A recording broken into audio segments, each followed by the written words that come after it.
আমাদের দেশে কোনো সোনার খনি পাই নাই, আমাদের দেশে তেল পাই নাই, গ্যাস পাই নাই, এমন কিছু পাই নাই। আমাদের দেশের জোর হচ্ছে মানুষ, আমরা বাংলাদেশের মানুষ।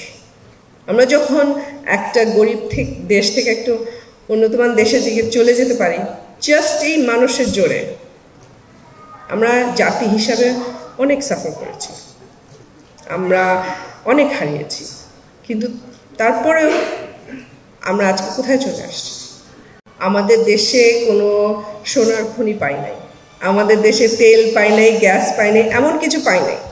আমাদের দেশের জোর হচ্ছে মানুষ, আমরা বাংলাদেশের মানুষ। আমরা যখন একটা গরিব দেশ থেকে একটু উন্নতমান দেশের দিকে চলে যেতে পারি জাস্ট এই মানুষের জোরে। আমরা জাতি হিসাবে অনেক সাফার করেছি, আমরা অনেক হারিয়েছি, কিন্তু তারপরেও আমরা আজকে কোথায় চলে আসছি?